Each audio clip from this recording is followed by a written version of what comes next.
Good morning and welcome to BlackUSA.News. My name is Donnie Glover, and we're here with the wonderful Kivette Kane and Marcia Jews. Good morning, Marcia.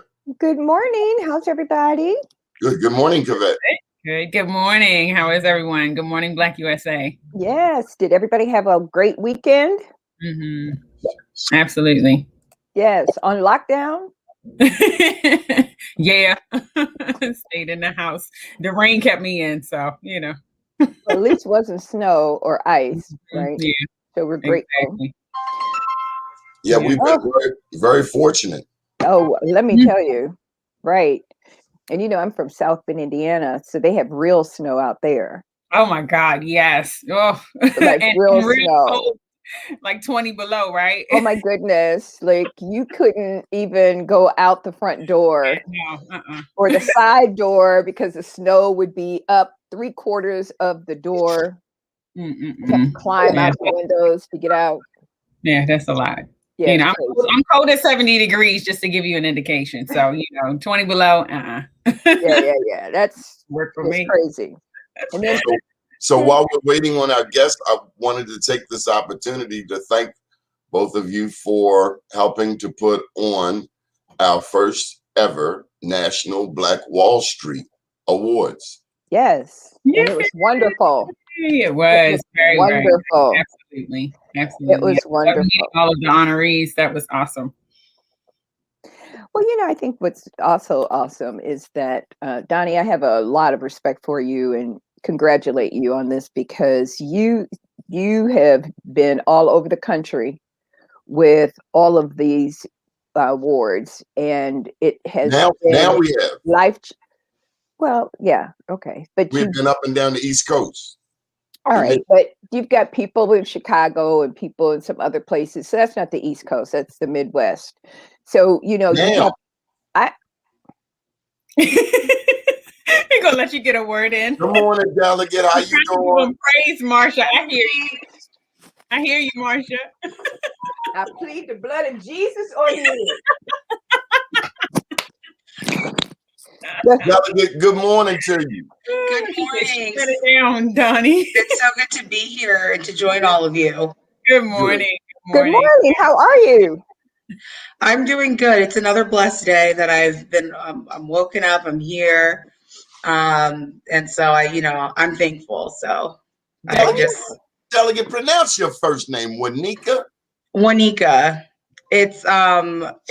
It's South African, even though when you look it up, it's Hawaiian.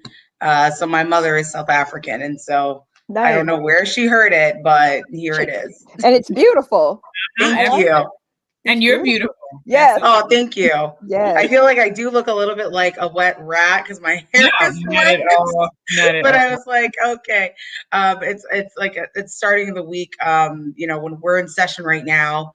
So Mondays are kind of hectic in like getting ready for the week and heading to Annapolis and all of that stuff. But it's wonderful to join you, all three of you.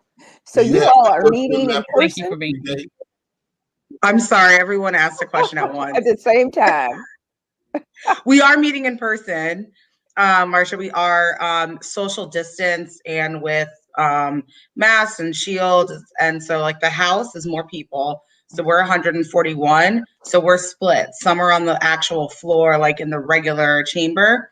And some, like myself, I'm in the annex. So they created extension of the house floor in our actual office building. And it's really cool. It's all live stream. So we actually can argue and talk with people on the floor simultaneously. It's very cool. And the Senate, they kind of have cubicles. And then for hearings, we do that on Zoom. And then I think most of us have I think it was phase 2 for the continuation of government, got the vaccine or in the process of getting the vaccine. So there is risk, but Speaker Jones, our first Black speaker, first woman speaker, amazing. She's really done all she could to protect us in the House. And I know that Senator Ferguson has tried to do the same for his senators. That's great. I think the thing that you have some heavy duty business to do down there. And, does the impact of being in an environment with COVID impact you like emotionally?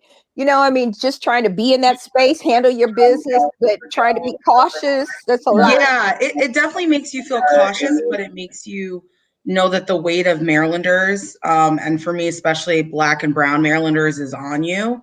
Just having to wear the mask to argue, being in that environment all the time, people struggle.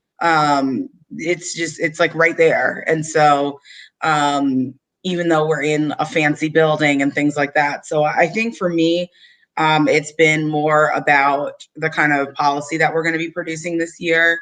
And it's really hard. I mean, and Donnie knows this really well, with politics, it's not always what you all see on the floor. It's all the talk behind the scenes. So that is also different because it's more on text. It's more, you could meet up with someone, but social distance, you have to be careful. So a lot of the work that used to get done in Annapolis, it's being done, but just in different ways to keep everyone safe. So that is a little different, and making sure you can access the public. Like random people can't just show up to my office anymore, or like advocates in my community, or seeing kids. I haven't laid my eyes on a child other than my nephews, and then sadly the families in my district that I help feed, and families in need through food banks and things like that. Other than that, like if you don't have a child of your own, you don't spend time with one, just because, or they're advocating or asking you for something. So it's a different type of advocacy in the community. But on the reverse, I've never seen so many people actually sign up to testify on certain bills, because now you can do it from home. Wonderful. On your Zoom. So that's been really cool to see. Folks in our community, especially, like step up and log on. My sorority had an AKA day in Annapolis with 800 sorors, calling for what they see. And when we have it in person, it's about like maybe 100, I've seen since I've been elected. So just the presence of our community, it has made it more accessible in a lot of ways. So that's been really cool. That's wonderful. I think one of the things is, like, you talk about the hallway. And a lot of that does happen in the hallway or in the restaurants, right? Yeah. So when you said that now you're doing texting and stuff, I mean, that's a lot of texting to have to sit and how do you? Yeah, you're just texting folks, you work well with people. Like if I have a question for a chairman or something like that, or my own speaker, she's very accessible. You just have to reach out. You can't just catch someone in the hallway or catch someone after committee. You really have to be sort of focused. We're hitting crossover soon. I'm going to be tracking all my bills this week. Like, where is it? Is it out of committee? What's wrong with it? You really have to put the work to get your bills out of committee, or the things that you want to see done for your community or your district. So it's definitely different. I will say though, I think this is my third year of my first term. So I've built relationships for the last 2 years. So it's not as hard as versus, coming in with no relationship, no sense of who people are, and then you're on Zoom, Right. Which is the reality for a lot of our appointed delegates who came in, maybe someone won an office or somebody left or whatever. And so this is their first session and it's just like on Zoom. So, I think everyone's adjusting, but, we all try to have a helping hand in Annapolis as much as we can. That's huge. What are your priorities? For me, so I represent District 47B in Prince George's County, and I represent the largest immigrant community in the entire state. So my biggest and the biggest Latino population as well in the entire state. A lot of my priorities are around just equality and equity. So I'm carrying the Maryland Trust Act this year. Our public hearing is this Wednesday, and it's been introduced 5 times. And this bill basically helps build trust with the community and law enforcement, that basically we don't work with ICE, so that people will come testify on bills, people will seek protective orders and not kind of live in the shadows and live in fear. One of my other big priorities as well is obviously police reform and accountability. So there's a slew of bills that I'm working on, the speaker's bill and others to reform what we're doing with our law enforcement. One of my other big bills, I tend to have the controversial bills, so that happens. Like that. Yeah.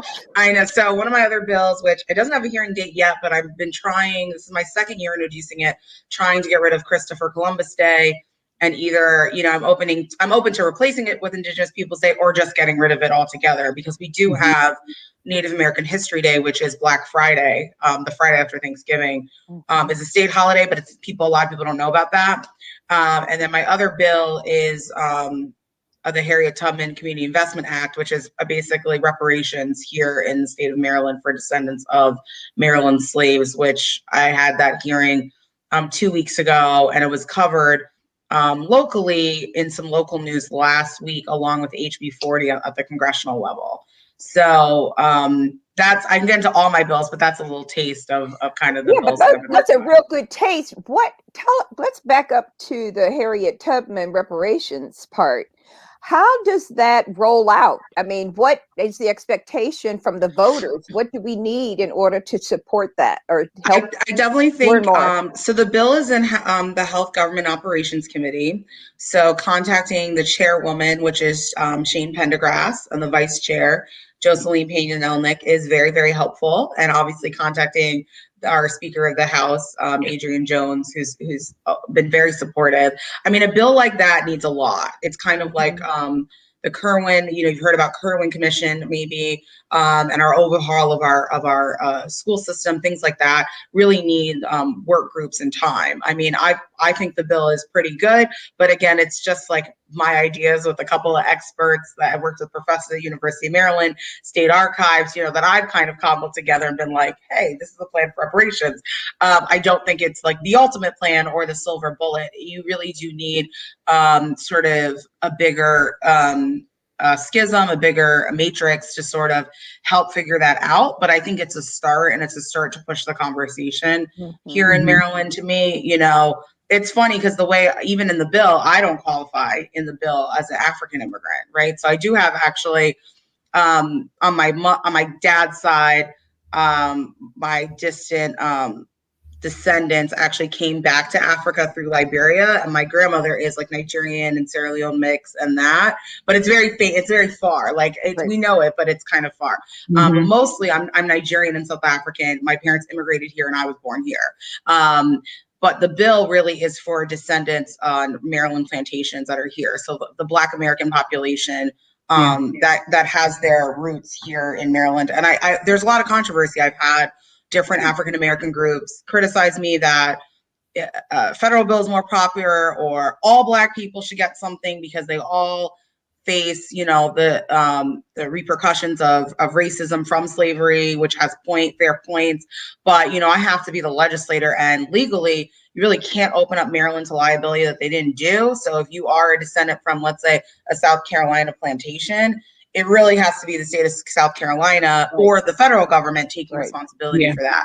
So just legally knowing the law as a lawyer and working in Annapolis, I tried to frame the bill in what I thought could actually pass, one that we could actually administer, and one that I think is really fair to Black Marylanders and Black descendants of Maryland slaves. So yeah, I'm very proud of the bill, and like I say, it's just keeping working to see what our General Assembly can do to really get a work group going and really get momentum around this. And it's similar to HB 40 on the congressional level. It's really about, it takes sometimes years and some movement to really get big bills like that moving. And I always say Maryland is the state of Harriet Tubman and Frederick Douglass. We have one of the biggest Black caucuses in the country. It is actually not that hard to find the descendants. It's pretty easy in the sense of, like, the same plantations were in Prince George's, the Eastern Shore, and Baltimore. Our state archives have actually logged that for a long time. And one of the things that really emotionally moved me was when we revealed the bust of Harriet Tubman and Frederick Douglass, and I got to meet Frederick Douglass's descendants and like stand next to these women, one that really looks like him. And it is just amazing. And I just felt like, we just need to, instead of passing Band-Aids on the issue, we need to get to the heart, the cancer of the issue, which is slavery, and healing our community from what has been done to us. And so we can pass a lot of other bills that are great bills, and I don't think they're wrong. It's just more to me. I just don't think I would be doing Harriet justice sitting in that chamber that no one would have let her sit in if I didn't put the bill in. So that's kind of how I view it. Right. Yes. And that's absolutely right. That's a powerful statement you just made, Delegate. Yeah, so that's what I think about a lot, and I get chills like just being. I mean, I'm someone that I'm still humbled that my name is on a board, that I get to vote. I mean, although I'm a first generation American, you know, my grandmother and my mom's side, you know, we're South African, so my mom has her race card that identifies her, where she could travel, her travel times. You know, apartheid was basically Jim Crow, you know, so you know, my uncle was killed. My parents fled South Africa to the United Kingdom and then eventually here to the United States. And so I'm still amazed to see my name on that board. And so I just feel like, you know, it's just time to ask. It doesn't mean you always get what you want, but I think, you know, I think it's poignant to our community and our children that we have asked. And, you know, a reparations bill has not put in before in Maryland. And there are local, different other states and locals that are looking at reparations as a real thing. So I think it's real. I think it's very reasonable. And I actually think it's cost savings long term for the state in the fact that you actually build that middle class wealth that is deserved. And then, you know, people might be less reliant on different services and different programs. So yeah, it's a lot, but I think hopefully things will move in that direction over time. And, you know, I never thought I would see so many things that have happened in our community. And so, you know, I might wake up and things change. Yes, they do. It's always changing. Weekend. Marsha, I think Kavette and Darius had a question. I was watching over the weekend, and there was a broadcast that stated that the federal reparations that they're currently going through the hearings are a smokescreen. You know, do you believe that they're really a smokescreen, or you know, in terms of just doing something to say that they did something, or will that really set the precedence for states to be able to take some action in the future? I mean, you could say all politics is a smokescreen until you get it done. So I don't want to believe that in the sense of, Congresswoman Jackson, she's not only my sorority sister, she's fought for our community a long time. So I would never think that a bill she put forward was a smokescreen for our community. I think it's real. I don't think we can control other people in politics. And the reality is it takes hearings and it takes years and years of advocating for something to really happen. And I know even in Annapolis, when you try to introduce something once, they'll be like, oh, well, it hasn't been around enough years. You haven't there's a process to it. So I don't think it's a smoke screen. I think it depends on the will of the new administration and President Biden to really make that bill happen. Because the fiscal note will be pretty large, but it's happened for a lot of other communities, our Japanese American community, our Jewish community, so many others. So I don't think it's unreasonable. And I think states like Maryland and others can take this as, I was very inspired by HB 40 to put my bill in, and I'm sure there are other legislators around the country that are also feeling inspired to do that. And also the bill's not just here's straight cash for work, unpaid wages. Mine has free tuition to colleges for descendants to every Maryland institution. Mine has, no collateral money down for small business loans at Maryland banks with an insanely low interest rate. There's other things you can do that are really real that isn't cash for dollar. You're a descendant, so here's $300,000 or whatever it ends up being, right? So I think there's a lot of things. In my bill, I put a provision if you are a descendant of, a Maryland slave, that your student debt can be wiped away. There are things that they can do that can be considered reparations. That's not just straight money per dollar. So I think it depends on how creative you want to be for our community. And so, no, I don't think so. I think I'm inspired by it. I think only now you have Democratic ability to move that bill. I'm hoping with Vice President Kamala in that White House that she also sees that value, and it's not a smokescreen, and it can actually move forward. Now they only have 2 years to do it, as who knows if you're going to lose seats in the House and all of that. But I have to take people for how they present themselves until told otherwise. So it took a lot of courage just to put in HB 40. When I put it in, and I was very proud of the Black Caucus continues to support the reparations bill here in Maryland. Since I put it in, I would say I want to thank, Chair Barnes and others. No one left me alone with it. With this year, we couldn't do co-sponsors because of COVID, but almost every member of the Black Caucus on the House side signed, co-sponsored that bill except 3. And it was more just like I couldn't get to them to sign it in time, and having to drop date is more like administrative. So I think that just shows you that, I don't think people are standing alone in wanting to see justice for our community. Yeah, and I think what you were talking about sounds like reparations in terms of more equity as opposed to just that payment. And that makes a lot of sense, because then we have more of the equalizing, where we've seen the bulk of the discrimination in terms of our business growth and in terms of, being able to financially get ahead. And that's where we were held back so far. So thank you for sharing that. You're welcome. Darius, good morning. Hi, Darius. Good morning. All right. So, Darius, you had a question? Yes, I had a question. Yes. Okay. Now, as far as everything going on and the coronavirus, COVID-19, and the loss of funds for a lot of businesses, small businesses, what you push for. Now, March 2019, it was recent that House Bill 399. You help raise minimum wage. Now, do you believe that it should be raised even more? Because throughout the inner city, the prices is more gentrification that's currently going on as we speak during these times of crisis. Do you think that we should be going at that bill again, maybe to increase it so the people are not just left behind through the coronavirus and all that? Thank you, Darius, for that question. It's so nice to meet you and see you. I definitely agree that I always hate the word minimum wage. It's so weird. I want people to have a living wage, right? And so I would say I always think, and that bill also had different things for tip workers and things that need to be worked out. So I always think readdressing our minimum wage conversation is probably something that's doable. I think politically, with small business owners taking a huge hit, I think the full extent of that bill comes into effect online 2025, I believe. I could be wrong. I don't have it in front of me. So I would say that when it comes to like the political expediency, that would take time because it just got enacted and small businesses already feel like they can't afford employers. But I definitely think it's something that should be readdressed. I will say that we passed 3 weeks ago, over $1 billion of COVID relief throughout the state that hopefully Marylanders will be feeling in the next couple of months.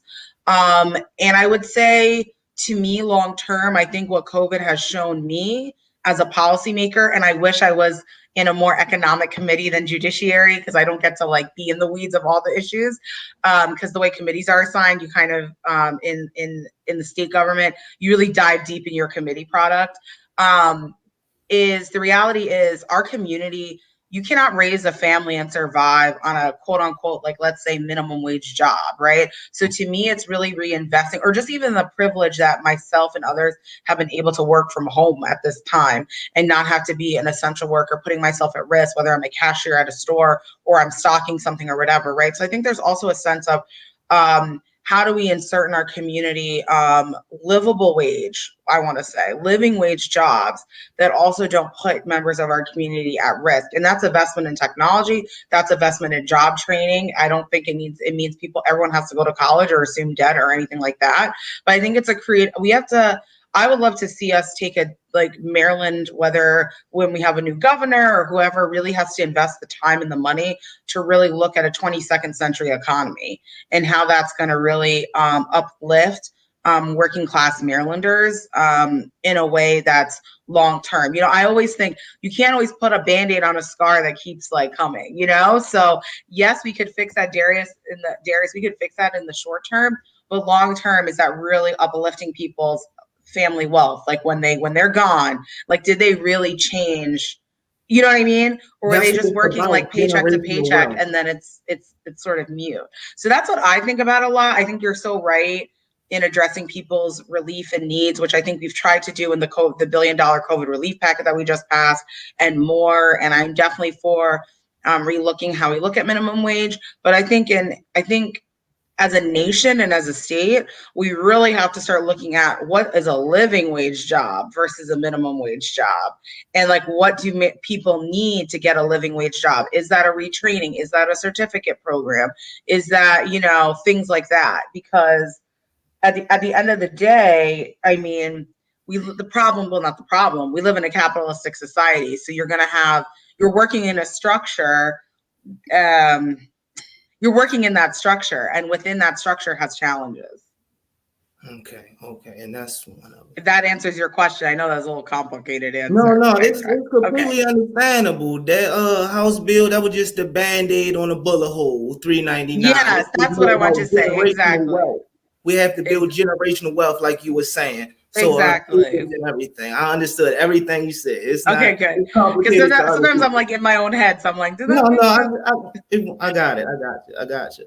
Another thing, as far as the reparation bill, to go back on that, now Jews and a lot of other people of ethnic descendants that went through everything else, they got reparations because they had that DNA test.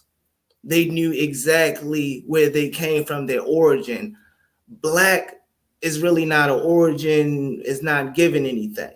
That's why we haven't received anything for so long. Now, specifically, we would probably have, like you said, go through the federal government, like North Carolina, and sue them federally for that. But we will also most likely have to get DNA tests from descendants in Africa to prove the relativity. Do you think that would actually nail everything, put the nail in the casket as far as getting the reparations?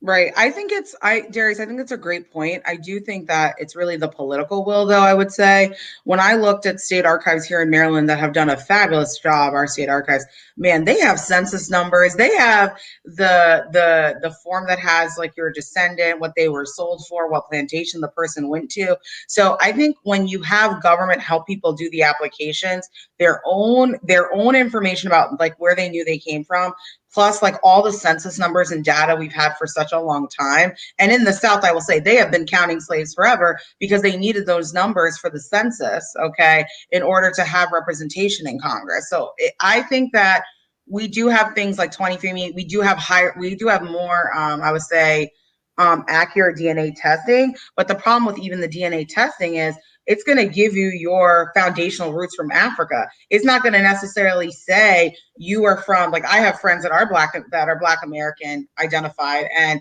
it has them, Nigeria, some Europe. It does it from like where your actual DNA origin is. It's not going to necessarily have the root of your travels. And I think I don't think we should say no to something just because it might be a little complicated or there might be a problem to it. It wasn't complicated for you to go on ships and take people and put them in bondage. So I just feel like it's not that complicated for us to unpack where people came from. And like I said, at least I can say here in Maryland, we're a small state. I know a delegate who literally, she is a descendant from like the first Black family that went to Montgomery County, and she knows like all that stuff. And I wouldn't get into her story, but like she, showed me a lot of it. So I think when you put it on the government, at least in my bill, it puts it on state archives to help people with their application process, not the people doing the application process themselves. So I think as long as there's some way to rectify that. And then I would also say sometimes you take people that don't qualify out and then you have the pool remaining. Someone like me, it's really easy to see that my parents weren't born here, right? So I can just be disqualified really quickly. Do you know what I mean? Sometimes you can take those out that are maybe immigrant Black folks. Not that we don't have problems, but when it comes to descendants of slaves, there are really creative ways. I just think Delegate, you can do what you want. Delegate, I have to share this. Yes, Tony. Not all Black people came from Africa via the slave trade. There were Black people in this country before the slave trade. Yes. And they were considered Indians, particularly in the southeast part of the country.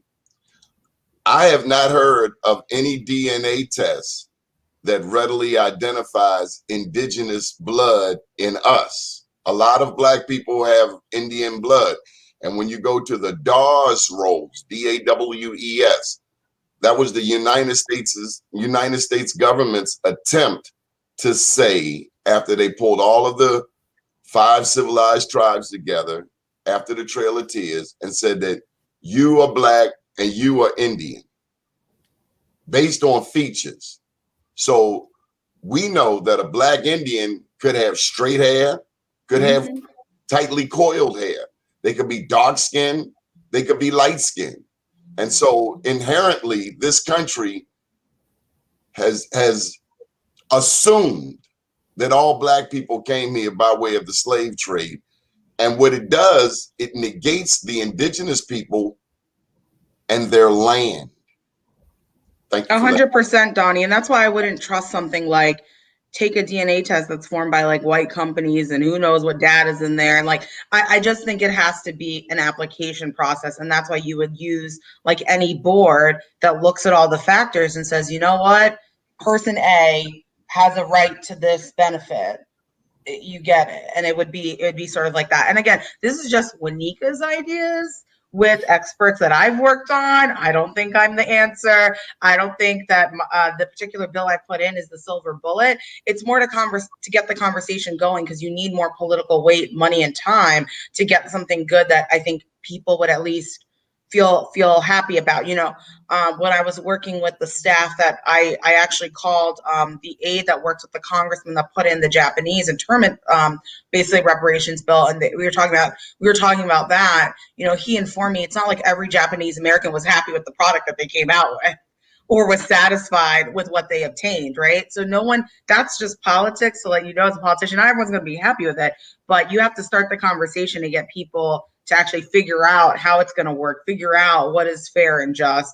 And that's why even in my bill, I never think like some silver bullet on how to identify Blackness makes sense. I think you have to have an application process and a board that looks at it, that has different stakeholders on the board. My bill has a suggestion of who sits on that board that has to deal with the applications. And it's a very, who we are as a people is a very individualized personal thing, as should be when you apply for something like this. So that's just what I think. I think I'm excited to hopefully see our federal government take this on. I'm excited to see our state government take this on, and people that are smarter, more powerful, and you know, better than I can work together to make a product that I think Black Marylanders, Indigenous Marylanders can be proud of. And so that takes effort and time. And not everyone will be happy with it either. She's a sharp cookie, Marcia. Now, you said you spoke with some of the Japanese who, you know, received their reparations and they weren't all happy with it. But yeah, the congressional staff that worked on that bill. But the question is, you know, the fact that they were acknowledged, and even the Jewish people, the fact that they were acknowledged, I mean, that had to make a difference in their, you know, their feeling of self-worth, their perspective of being respected and acknowledged from that point. How do you think that affects our community as well? I think it's a mental healing as well to me. I mean, as on the political side, I definitely focus on like, you know, the fact that the average Black family can't handle a $500, you know, mishap.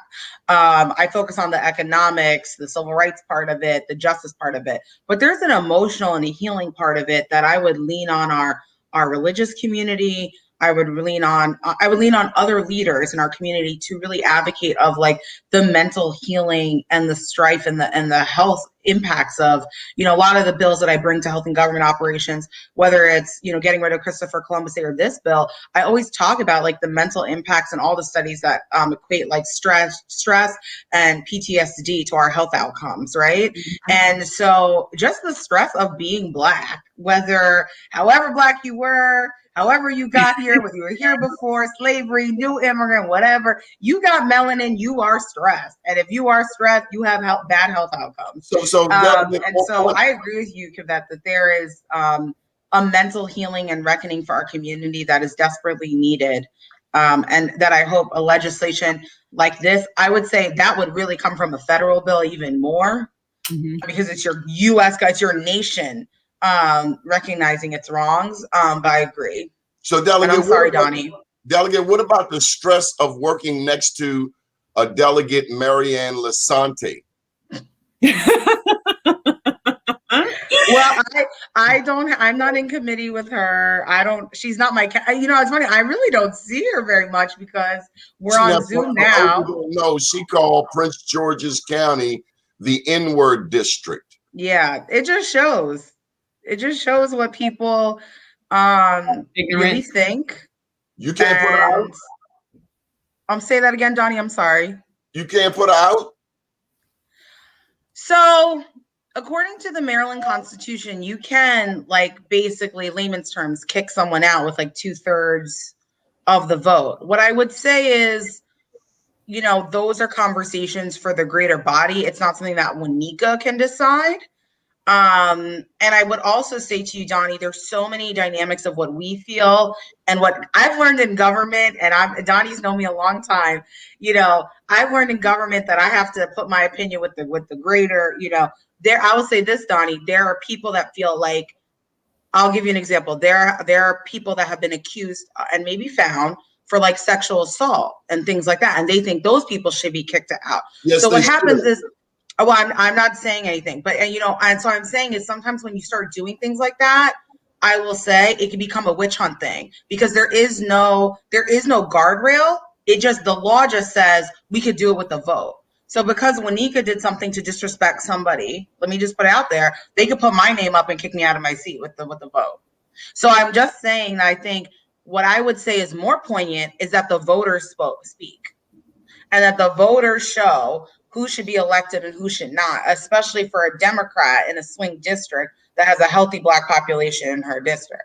So I would encourage us to focus on the vote. And we have the 2022 election coming up, and she will be back on the ballot to really make a statement of what is acceptable in our representatives. Because I will say this, I'm not saying I disagree with you. When you open the door, it's up to the body who decides when people do things, when we vote to kick people in and out. And as we know, our community will always get the brunt of that. So when a Black Caucus member does something that people don't like or thought was super disrespectful or was accused for, you know what I'm saying? You're just opening that up. That's all I'm saying. And so I would encourage all of us to encourage our friends that are in that district and to rally behind folks in that district in the primary for a Democrat that really reflects our values. That's what I would say. Maybe not the best answer, but my answer. Marsha G, you got anything? I think that the woman needs to be put up for a vote right now, like an emergency vote, and be removed. That you have somebody that's in our state legislature that has the audacity to say that out loud on the floor. She does not deserve to be a member of that party. She said it in a bar. She said it in a bar. It's a variation she said it on the floor in a house. I don't know. I think you would have just had all kind of hell reasons. But that's a whole nother conversation. But yeah, okay, so I didn't get that it was in a bar, but it's still somebody got it. And can it be refuted? Or are there people who can substantiate that, in fact, that she said it? Yeah. Right? No, and I understand your perspective. I just know that tell her we didn't forget about her, okay? Just tell her we did not forget about her. I know, and that's what I'm saying to you, Donnie. It's important to keep you can't just be like, oh, this happened. And is she still getting calls and emails? Is someone ready to run against her? Because the thing is, just because what I would also hate is, let's say the House took on, and there's a lot of political things, and you do something like that, kicked her out, and then she's just back on the ballot and gets reelected. You see what I'm saying? It doesn't say you're banned from running forever. That's not what the law says. It doesn't say that. So you have to, I think the call of the voters is more powerful. Delegate, I got to put this to you. You represent Prince George's County, and I love my county. State Senate President Mike Miller just transitioned out. He went on to glory. For years, he was a terror on Black politicians. What's the feeling today? And I that's think my Prince George's County, and I think, I send my condolences to President Miller's family and his loved ones, and anyone that was close to him. Losing someone's always hard. I think the county, it's funny, I'm in the northern part of the county, right? I'm a very immigrant. I've got every kind of person in my district. I'm more of I border Montgomery County. I'm the northernmost part of Prince George's. I would say there's a sense of like, where's our future? And I think there's a sense of like, how is the county going forward? I think you're really going to see, I think, where politicians see the future of the county policy wise, where we see the future of the county election wise this coming cycle, right? Because it's going to be the first election cycle without his presence. And I also would say this, Donnie, I think young people in our county have been, for the last 10 years, have been running for office kind of against the machine, winning. I ran against a machine ticket and won. No one thought I would win my seat. I wasn't on the ticket, all of that, all those kinds of things I'm sure y'all talk about, so I won't get into. So I think people are doing that. It's slow, it's hard. Until Delegate Williams just got appointed and Delegate Jones, I was like literally the youngest woman, and then the next youngest was like in the early 50s, late 40s. So I do think that young people are like YOLO, like they're like, they don't care about the book, we just gonna run. And so I think that's been happening. And I also think people are just trying to find their way. And I think the ones that are going to be real leaders are going to build coalitions based on policy, and based on where we see our county. So I'm really excited to see where our county goes. I mean, I will say this: women are running Prince George's. Black women are leading Prince George's County. Whether you like what the policies are or whether you don't, it's the time of the Black woman in Prince George's County. So that is super exciting. Whether someone exists in politics or not doesn't change the propensity of the people, is what I think, and what I've seen in my short time. So I think people just feel more emboldened. And I will also say this, Donnie, to me, it's so many things coming together. It's also the electorate being more educated and more, I wouldn't say educated degree, I mean like educated, like aware of what's happening, than they were before. I think the Black Lives Matter movement, people looking around like, who is my state senator? Like, who is, that helps, because when you don't know what's going on, you don't go to mdelect.net, put in your address, y'all, see who your senator, your delegate is. That's simple. Follow them on Twitter. It's 5 minutes. Literally, all of us manage our own social media. You can direct message your senator today, and you're on his cell phone. Okay, mdelect.net, find your senator delegate, follow them on social media. We don't have big staffs like, the president, stuff like that, like some interns I'm doing my own social media all the time. It's me. So, no one in Annapolis really has those kind of budgets. You know what I mean? They'll have staff helping them, but it's really on their phone. It's really them. So I think the community also is more awake about what's happening, especially our county, with use of force from police, just like all the gentrification issues, the health issues. I mean, we've got a lot going on. And I think people are able to run for office that are a little unconventional, like myself, because my electorate is paying attention. So if I do the work to get to know them and they know me, I'm good to go. And I think that has been changing in my county for a while now as an undercurrent. And now that the old guard, of Annapolis and things are moving on, folks are getting older, things are changing, I really think we can see some change. But I will also say it's only as active as the electorate is. If you are asleep out there, I'm talking to the viewers out there, if you are asleep, anybody can just come in and you won't even know. And so if you know the stats of this, and I love Meg Thee Stallion, the next Meg Thee Stallion hit, all that stuff, that's great. You need to know who your local senator, delegate, and county council member is. And we're on social media just the same like everybody else. And the reality that I tell people, which, people don't like to hear, is that democracy is a choice. Thomas Jefferson used to say that the people have to choose it. And so the more people don't pay attention, the more people think their voice doesn't matter, the more people don't follow up and know, you're just letting whatever happen to you. And so that's what I would encourage. And I think the more that people are more engaged, and I'm very thankful. And it's amazing to see people more engaged in politics than they've ever been, I think. Well, at least in my little life. Delegate, how can people get in touch with you? We have to move wrap up. on. I talk too much. Yes, you can follow me on. Hey, look, we appreciate it because women must speak up, and you have no problem with that. And we love your South African and Nigerian roots. That helps me. I get it now. I didn't know that. And also, you know, down in South Africa, that's where the Namibians are from. The San Bushmen, the oldest DNA on earth. How can people get in touch with you, Delegate Fisher? They can follow me on Twitter, which is @Wanika Fisher, WANIKA. I'm the only Wanika in politics. Facebook as well as Wanika Fisher MD. Instagram is Wanika Fisher MD. And you can feel free to email me, which is wanikafisher@gmail.com. So it's just my name. I'm the only one that has the name, so that's good.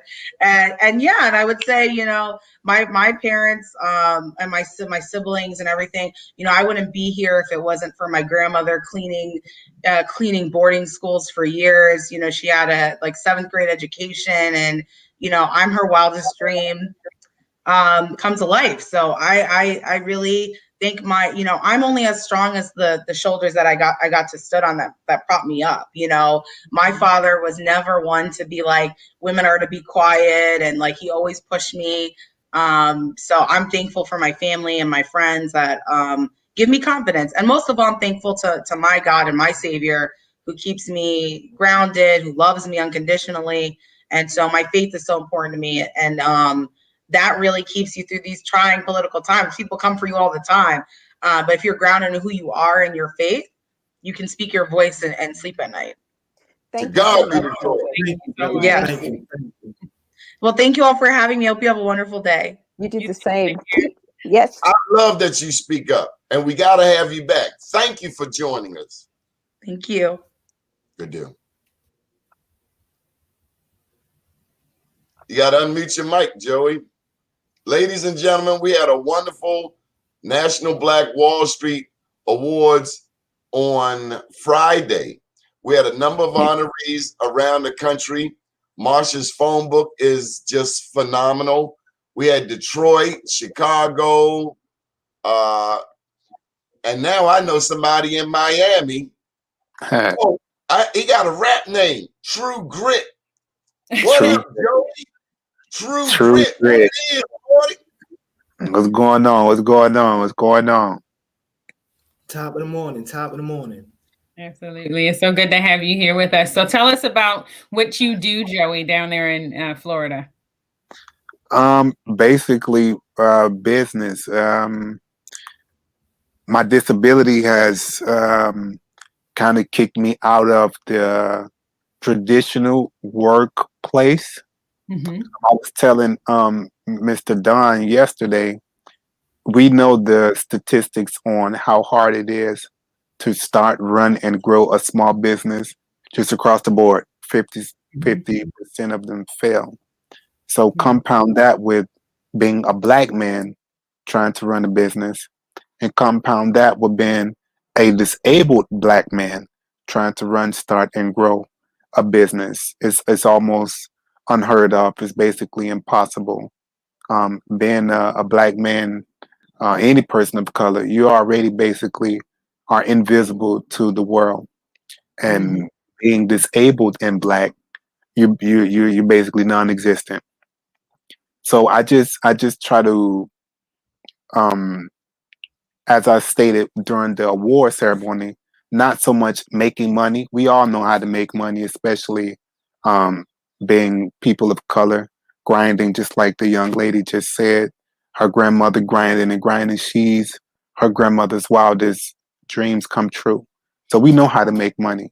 But what I want to do is, and what I'm doing down here is learning how to create wealth and generate wealth. So I'm just into starting and creating businesses, t-shirt businesses, music, construction, real estate, 1921 is financial kind of advocacy thing that I'm trying to start on Facebook, just to at least get us exposed to it, so I can then, push them over to your way, Miss Cavett. So people have Absolutely. gatekeepers. I'm not a gatekeeper. I don't have a financial education, but what I can do is talk to the people in my community, people in my circle, in a way that they will receive it. If I come to them speaking a certain kind of way, they're just gonna shut me out, just like they're shutting out the people in the churches. They're shutting out their parents. But if I can approach them and kind of get them to see what I'm talking about, where I'm going, and they can relate to me, then they're more open and more receptive to the gatekeepers, where they don't feel like, oh man, I ain't trying to learn nothing. I ain't trying to read no books. But they'll be more receptive if you can approach them in their way and the source. Yeah, absolutely. So you have defied many odds over and over again, as you stated yourself, being a Black man who is disabled, being a business owner. But you have done that several times, in the sense that you are a multiple business owner and you've started several different organizations. What is your motivation behind these organizations, in addition to what you call the 1921, where you're, doing financial education, encouraging financial education? What are the other organizations that you're hosting? Well, okay, so I have AY Asher, which is a t-shirt business. I got the shirt on. I got one in the back. I have Modest Island Music. That's my music. Okay. I have Step Together Construction. My stepdad has been in construction since I've been doing that with him since I'm 11 years old, when he met my mom. So I've been doing that. I have a little like social media ministry. I'm glad he spoke up about her faith. Put that out there. We definitely need to be unafraid in these times to speak up. It's no shame in being saved and sanctified. There's no shame in that. So I do have me and my fiance have a social media ministry where we just post inspirational things, get once again approaching the kids. If TD Jakes pop on, or if Joel Osteen pop on, they may not be as receptive to him, or as if Jackie Hill Perry popped on, or if Sarah Jakes popped on, they'd be way more receptive to them. So we kind of do that, trying to reach the kids to let them know it's no shame in being a Christian. So that's called Noble Faith. That's on Facebook. Passions of Pure Oil Ministry. I have the 1921 is the newest thing that I'm starting. On Facebook is Greenwood Black. And as I said, that is to commemorate the city of Greenwood that was destroyed. And that's basically just financial education advocacy. I'm really advocating people need Rich Dad, Poor Dad. I think instead of chicken soup for the teenage soul, Rich Dad, Poor Dad needs to be in the schools, and The Richest Man in Babylon. Like, I'm really just trying to get the kids and the younger generation to just read those two books, The Richest Man in Babylon and Rich Dad, Poor Dad. Just read those two books and just start there, and let's see where we end up. And just being an advocate for the disabled community. I'm using all of this to show them that the world is going to kick you out. Regardless of disability, don't care how old you is, what's your race, creed, or color. So I'm also using these businesses to advocate not only for the African American community, but also to the disabled community. That don't just sit in the house and feel sorry for yourself, or don't let anyone else feel sorry for you. I tell people, don't pity me, pray for me. I don't need your pity. I can use your prayers though. And there's a lot of disabled people who feel as though I can't do anything. I can't do nothing.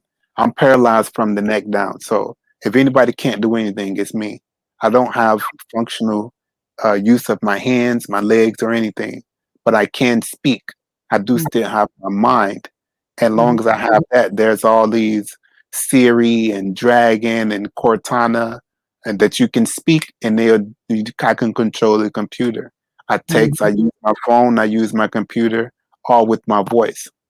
So Awesome. with advocating for the disabled community, advocating for the African American community, and just entrepreneurship in general, that's basically what I'm doing down here.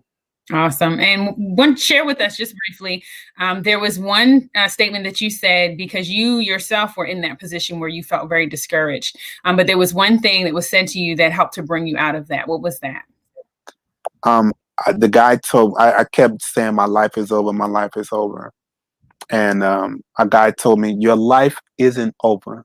The life you planned was over. That life that you planned to do this and do that and have kids and get married, that life you planned is over. So plan a new one. You can't say, not to say you can't do those things. You just got to plan a new way to do them. Absolutely. So your life is over. The life you planned is over. So plan a new one. That is an amazing perspective, and thank you so much for sharing your story and what you're currently trying to do in your initiatives, or what you're doing in your initiatives. How can folks reach out and connect with you so that they can find out where they fit into the spectrum of that? You can find me you can email me at Joey Noble, JR is Joey Noble Jr. at gmail.com. You can find me on Facebook at my personal page. Just look up Joey Noble. My dad's name is Joey Noble, so make sure you click on my page. We look just alike, but you'll see the difference. Ministry is Noble Faith. 1921 is Greenwood Black. And the main website is thenoblemanbrand.com. thenoblemanbrand.com, so they can find you on the internet. Well, thank you so much, Joey, for sharing all of that with us. We greatly appreciate you and your story and your inspiration, because I will tell you that I actually borrowed that statement from you and I used it in a talk that I was able to give the following day. It was so inspirational to me, truly, because I mean, we think about many people have situations, in transitions, and are able to find strength by you sharing your story. So thank you so much for coming on to do that. Darius, did you have a question? Yes, I had one question. I looked at your story and how you became it was touching. It was touching, brother. And to see you open up businesses and didn't let that knock you down, I commend you. That's the melanin inside you. Yeah, I appreciate it. Hey, Terry. Congratulations, Joey. Really, I'm really proud of you. Really proud of you. And you are one of my heroes. Right? You are one. Thank you. Yeah, that's real though. So, too many of us sit down and we, think we're moving forward, and we come up with these ideas and we find 1,000 excuses on what may be preventing us from doing it. And with all the things that you've gone through, look at you. And every time I hear you, you're telling me about something new you're doing, right? And the commitment is bigger. The commitment is even bigger than you. And God has blessed you. And so it's an honor to know you. And you are my role model. And know that you are my role model. Awesome. That's I appreciate that, Ms. Marsha. I really appreciate that. I really do. I was telling Mr. Don that what you asked me during the awards, that it feels good to be seen, and it does feel good to be seen, because as I stated, as African Americans, we are already overlooked. We're overlooked, but being an African American disabled man, you're invisible. You're practically invisible. So I appreciate you and everyone else on the panel, and even during the awards, seeing me and Mr. Dunn taking the time to see me, because when he spoke to me, he didn't know I was paralyzed. All he heard was the man. All he heard was the voice. All he heard was the passion. And that's normally what people hear first, because I'm on the phone. People rarely see me, not because I'm ashamed to come on camera. I'm just never, I don't have these opportunities. So I appreciate you guys giving me the opportunity and seeing me and letting me know that you're proud of me. You know what I'm saying? Letting me know that you are proud of what I'm doing, that I am doing something, that I'm doing something. I'm not just starting, but a lot of people are busy being busy. I don't want to be busy. I want to actually do something. And I appreciate you guys letting me know that CB and I'm doing something. So you're part of the family now. You like the family. You're part of the family. You don't get an option anymore. You're the family. I'm in the family. I ain't going nowhere. I'm planning on it. All right.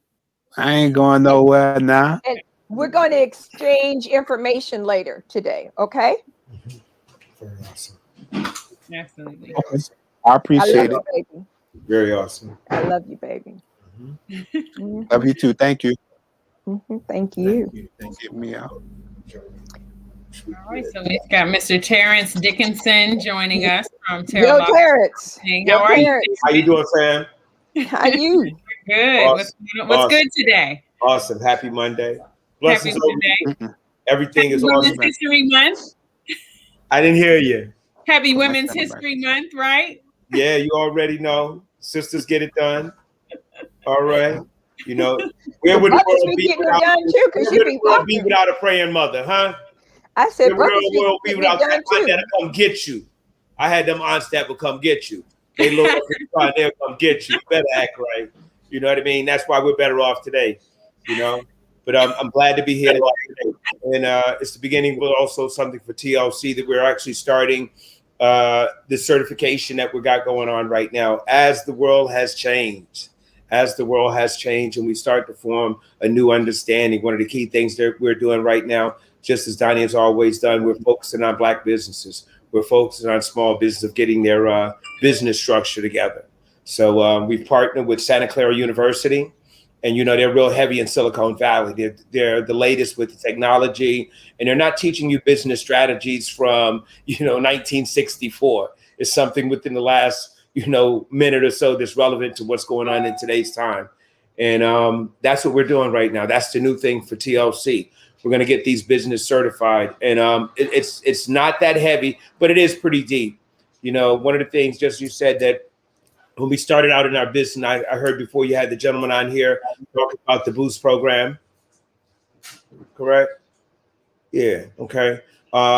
Same thing. We're that technical assistant part. We're going to show you what you should be doing in your business. 9 times out of 10, when we first started out as entrepreneurs, we didn't know anything. We were first time. Okay. And it took 3-4 years to get right. By the time you got right, you had such a hole you put yourself into.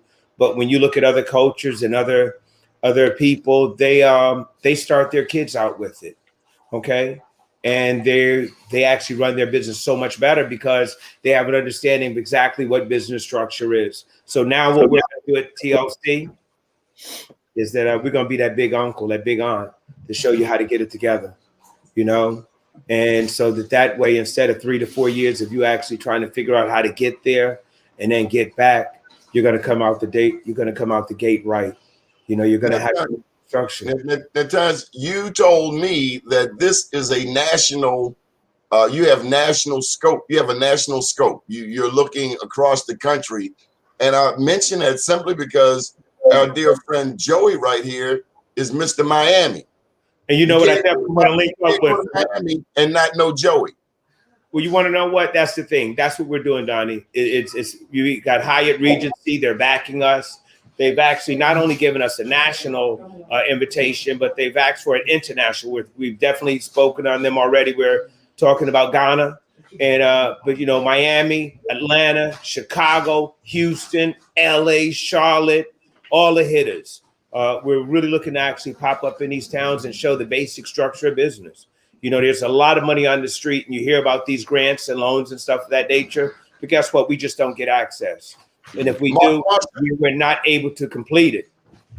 Marsha, I noticed, now this is a sidebar, Marsha, but we have 3 dreadlocks, 3 Buffalo Soldiers. Straight to Three kings. Three kings. Kings. 3 kings. Awesome. That's what it is. You know, sign of the times, baby, sign of the time. The second coming is here. And this time we definitely know. I know Baltimore will lead the run in reference to creating that new Black Wall Street. All right. We have all of the tools in the toolbox here. You have hungry entrepreneurs in town. You have people that are very resourceful and understand maximum extraction. You have us, TLC. Let's get it in. And, you know, we have access to some of the things that we talked about before with Donnie, and that's owning the bricks. You know, other than that, if you're in an environment and you do not own the bricks, you're doing no more than sharecropping. And we know historically what sharecropping has done to our community. All right. It has gotten us nowhere that people can emotionally change the past of your path out of just nothing. But I don't want to ramble on. I want everybody. I'm going to say a couple of things if you don't mind. I just want to know what the date is. The date is that we're signing up now. We've been signing up for the last few weeks. Where do you want to go? Your website. Oh, the website is terraloftconsulting.com. That's what I want to direct everybody to. All right. We have a free growth analysis, a business analysis. If you're in business, take the analysis. If you're thinking about business, take the analysis. If you're a kid, take the analysis, because what it's going to do is going to actually plant a couple seeds of what you should have in your structure. If you've never heard of Dun & Bradstreet, guess what you need to know? If you don't know your business structure, an S Corp LLC, you need to know. If you don't have a relationship with a bank, you need to know. And I mean, these are the things that we're doing right now. And it's somewhat of a hostile type takeover. And it's not with anybody else, it's with ourselves. You know, we have to change the narrative of what we've been taught. And it's easy. You see, I'm excited. I'm excited to be at the front of this. Darius, have you been to Terra Cafe? No, I have not been to Terra Cafe. But I have a question. I got answers. Now, you haven't been there yet. Yet. Not yet. The Bamboo Project. Now, that's a non-profit organization. Yes. Now, when you help the small business owners get their knowledge, do you just give just advice and lead them the way through banking and advertisement, or do you actually help them put an application and get funds? And all? No, you know what? What an awesome question. What the Bamboo Project is that it's that period of time. You know, we feel as though that it takes about 2 years for a business to we can do it in about 2 years to size the business up. So you come in first, you take the business analysis. Then what happens is that we're going to go over the hot 7. There are basically 7 things that you need to be successful in business. It don't work without them.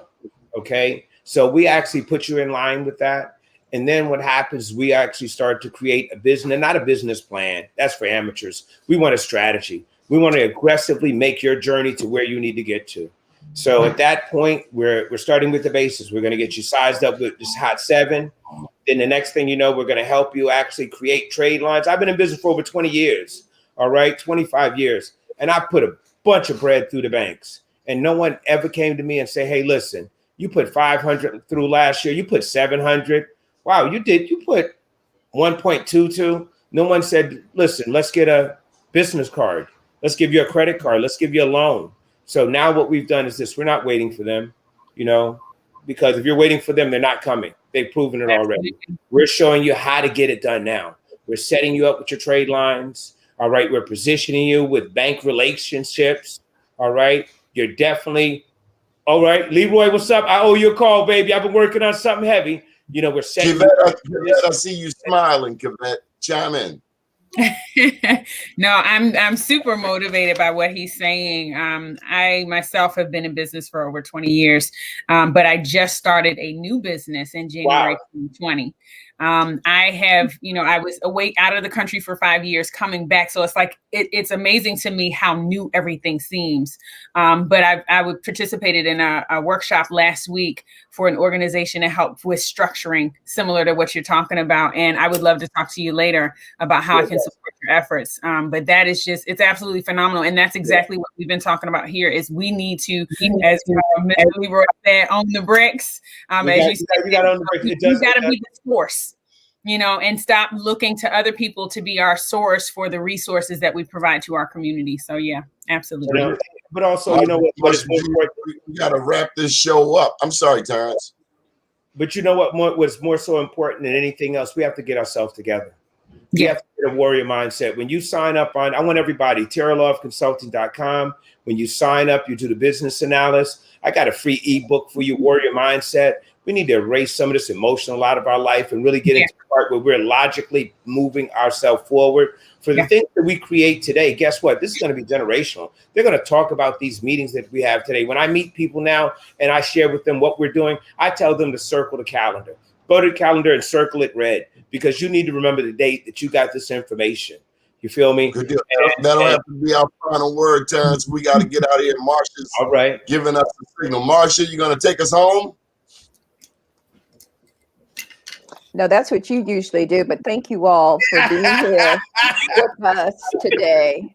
And those were some really wonderful nuggets that we've heard. And we just need to make certain that we're engaged, that we're focused, and that we stay in prayer. There's a lot behind us that's chasing us, nipping at our heels. And we've got to be sure that we stand in our own space and stand in our own faith and believe that we can do all that we have dreamt that we could do. So thank you both for being here. This was wonderful. And I really appreciated having the delegate on today. That was a powerful conversation with her and what's going on in Annapolis. So you all stay true, stay focused. I got a question for you, Marsha. Did I hear you say that Joey is a member of the news team? Yeah. Joey, will you be joining us regularly on the morning show? I'm sorry? He wants to know whether or not you'd like to sit with us and talk and be on the on the panel. Oh, of course.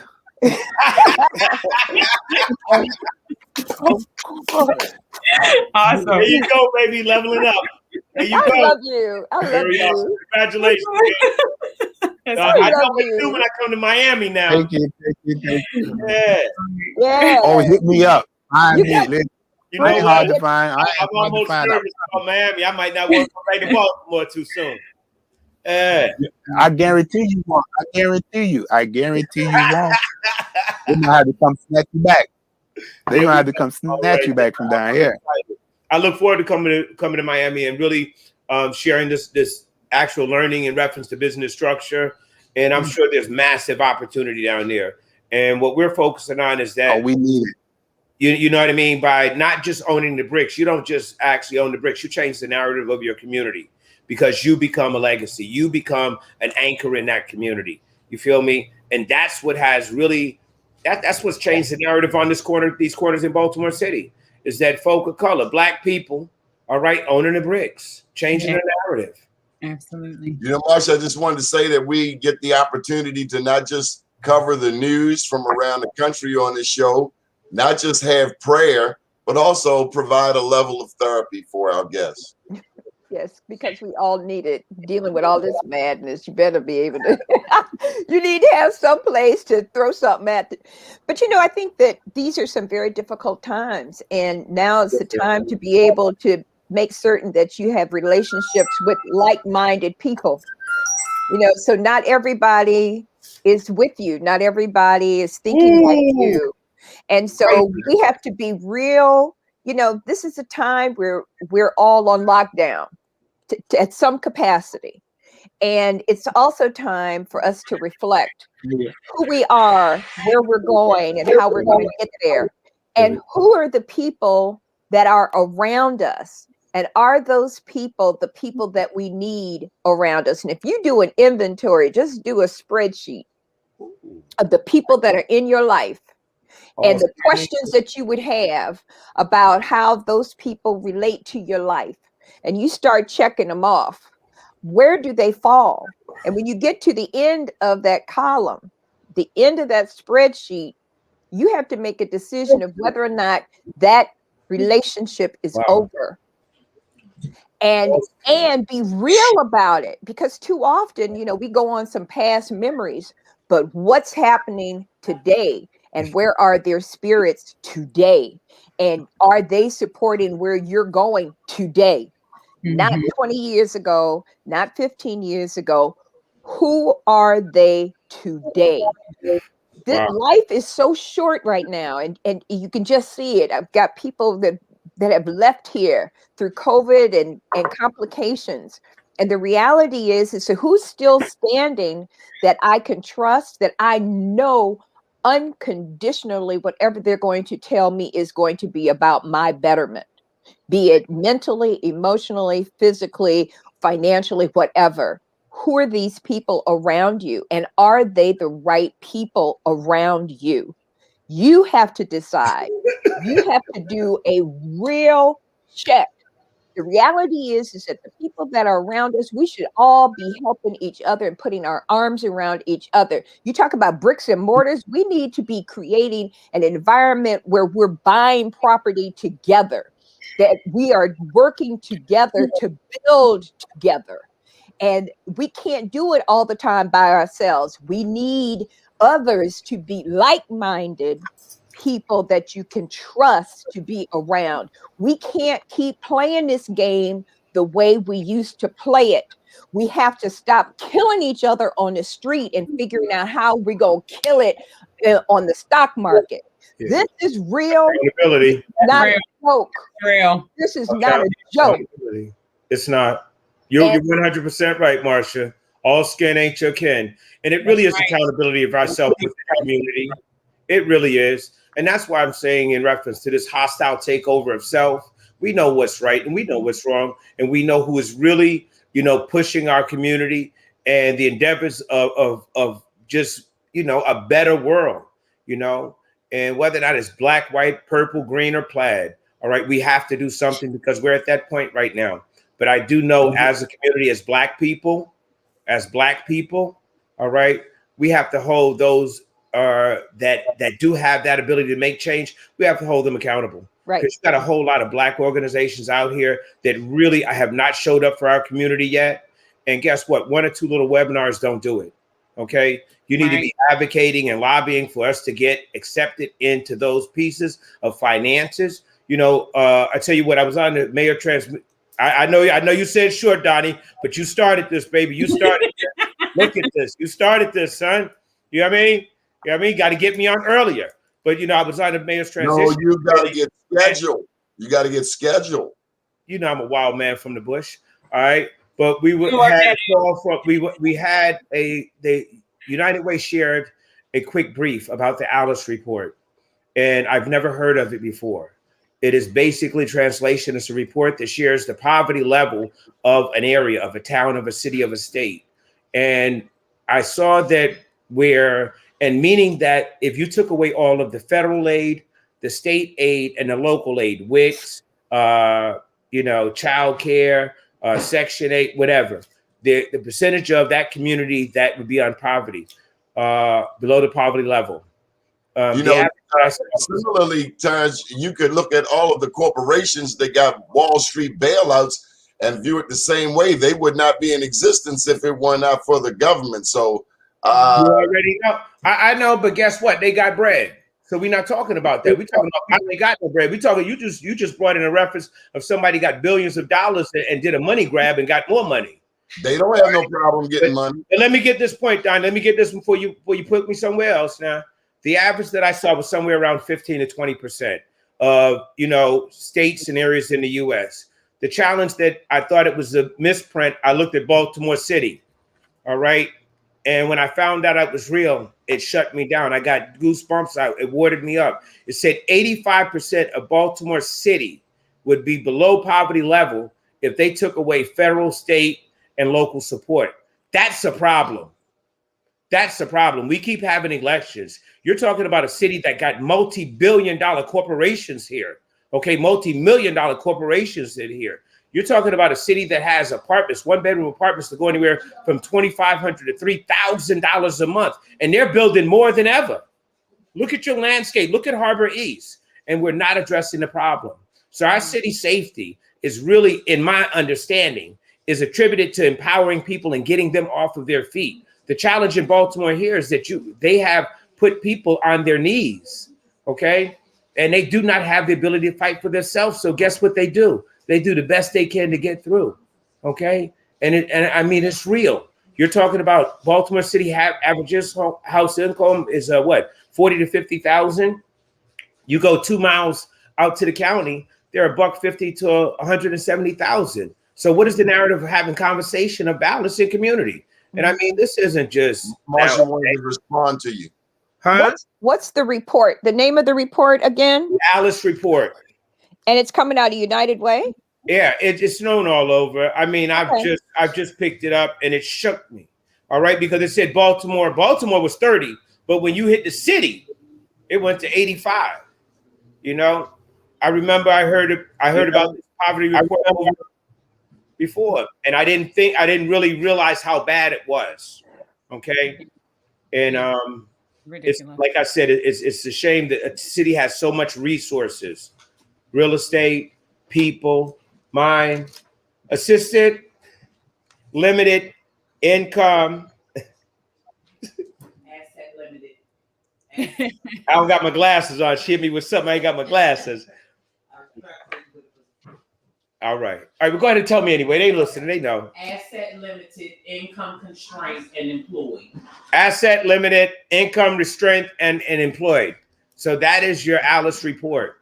And I encourage all of those that are looking at this show, look in your area what your Alice report is. Okay. These are some of the things I know that we have to focus on. Like I said, this new ecosystem that's coming up right now for small business. I tell you what, Terra Law Consulting, we got loans for you. We got programs for you. If you're coming home, I got an R3 program for you. You get the certification and you come under our bamboo program. I can get you up to possibly $50,000. So when you're coming home from after, doing a 10-year bid, 5-year bid, or even after 3 days, and you decide you have a great business idea, you need to be reaching out to me. And I don't mean just here in Baltimore, okay? I'm talking about anywhere. Cats in Miami, cats in Houston, cats in Atlanta, okay? Because understand the power of this financial knowledge that I'm pushing it's unbelievable. And like I said, we're leading, okay? We've invested a lot in it. Okay. We've done a lot of studying and we're ready. Kevette, what do you have coming up tonight? I didn't hear you. I'll be on at 7 p.m. with Mindful Money Moments.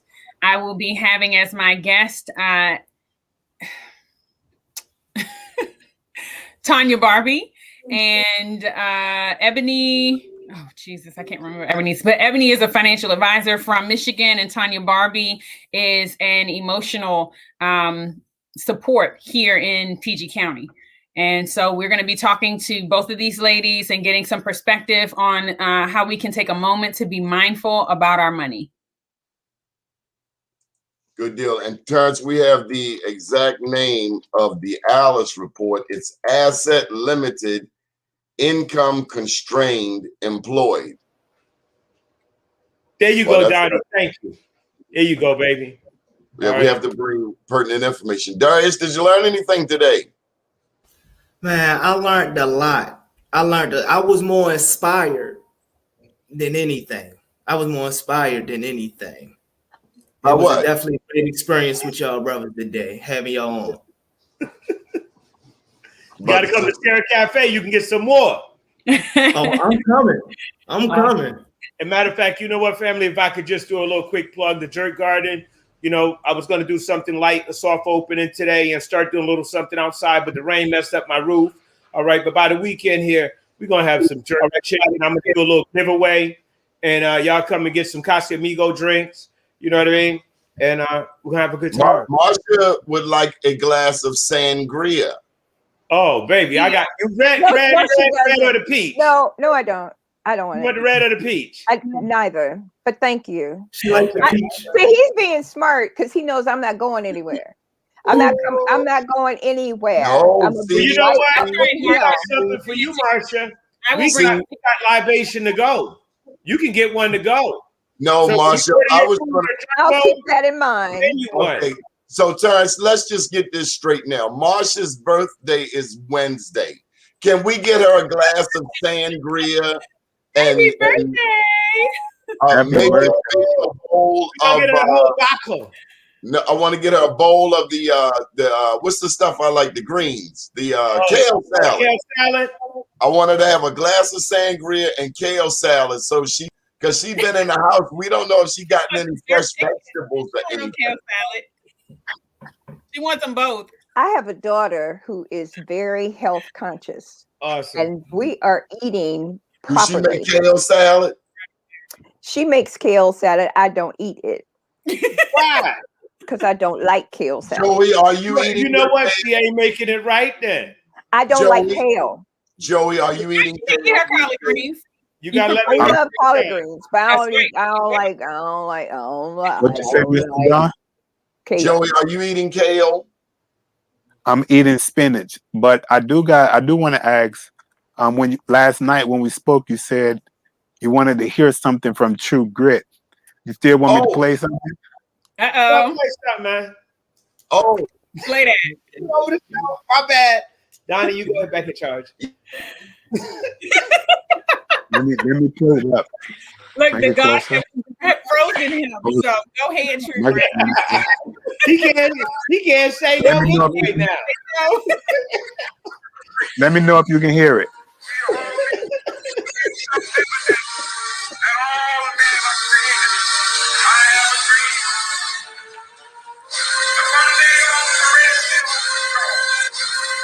Listening to this man spoke to me. This ain't how it's supposed to be. They took everything that was supposed to me. The Constitution wasn't wrote for me. When war came, the black man helped. Told him you gon' help when you can. Won that war and declared your freedom. Then turned around and enslaved that man. Brought us here in the 1600s. Ever since then, man, we've been running. Sitting around, seeing change gon' come. Boy, I swear been a long time coming. Black Wall Street from OG early. Didn't make a move, yeah, we've been early. Black Star Line from Marcus Garvey. Cruise Line, how can we serve you? Black Star Line with black kings. Young Prince, we run things. Proceed, conquer all. Bring the world to our queens. Madam C.J. Walker, she was Oprah before Oprah was like they probably never told you. George Washington Carver changing how we agriculture. Mr. Booker T. Washington built the schools to show you. This is on the Spanish flu of 1919. June 1st, 1921, they flew up out.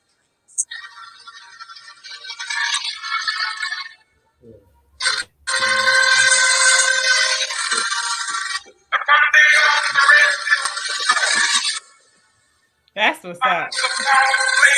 Thank you so much. I felt that. It ain't even done yet.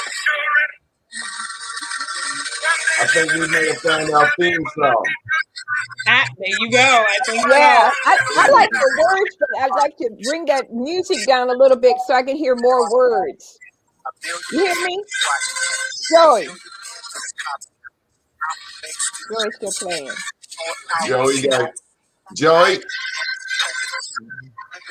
All right, Joey. Hey. Yes, sir. Joey. Oh, there he is. Joey.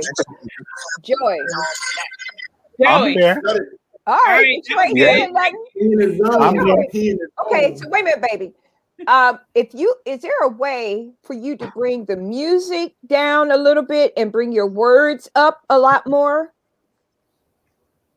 I can. It's just the way that I'm just playing it on like a phone, so it's really fuzzy. Yeah. It's very. So it's you really can't. I mean, I could tell you what I'm saying. No. I mean, Donnie just said that. Donnie just said he'd like to have it as a theme song. I did something again. And I'm saying to you that if there was a way we could just bring that sound down a little bit. I don't know, but I love the beat. Oh yeah, I love the words. I can mix it like that. Right. So if we brought the sound, the music down a little bit, but the words to lift up a little higher, serious. I can do that. It was only playing that way, Marsha, because it was on his cell phone. If he played it on another device with more bass, I'm sure it would not be that much different because it is still, the music is louder, so it's going to be louder whatever he plays it on versus. See what I'm saying? So we're gonna get you the word version. What'd you say? We're gonna get you the word version, Marsha. Don't worry about it.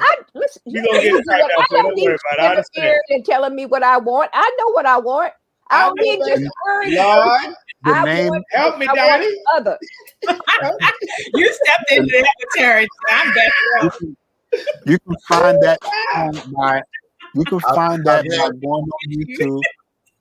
You can find that by going on YouTube, searching Modest Island Music, and the name of that song is 3/5 a Man. Oh, that's awesome. There you so you can subscribe and get all the new songs that I'm releasing. Okay, Johnny, did you get that? Put it in that app that write it out for you, and you're gonna be good. You better stop messing with her. Oh, child. She got power beyond the walls. He knows. He already knows. He just acting up. Yeah, you know I love it like that. He just acting up. You gotta be rough, man. Right? Show off in public. He don't know. He already knows. He don't know how to behave. That's all right. We love him anyway. Marsha, this has been a wonderful show, Joey. That's Modest Island Music. Marsha, why don't you take us home in prayer, Presbyterian? So that's a short version. Wow. Yeah, sometimes I go through the whole service. I start passing the plate. Ooh, prayer. Go ahead, Donnie. Just do a moment of meditation, Donnie. Just a moment of silence. Right. Bring it all together. Bring it all together. Just for a few moments. Thank you, Lord, for this show. Bless everybody watching. Bless everybody involved. And thank you for our new members, including Cavette, but now Darius, Joey, and Terrence. Thank you for all of your support over the years. We love you, Terrence. Thank you for fighting for Black businesses. Joey, you inspire everybody, and we're honored to have you. You touch all of us, and you remind us to not make any excuses. Absolutely. Let's go. We thank you for being the historian that you are. Up to date, down tomorrow, do your day, and everything will follow. Nothing to it but to do it. I got to do it regardless of how I feel. 7 o'clock tonight with Cavette. We have programming Monday through Friday in the evening now, 7 to 8 p.m. If you want a show, send an email to editor@BlackUSA.News. I am somebody. I am my brother's keeper. Good morning. And my sister's keeper. That's right. Happy Women's History Month, Black USA. Celebrating Black women. Have a good one. Take care. Spirit.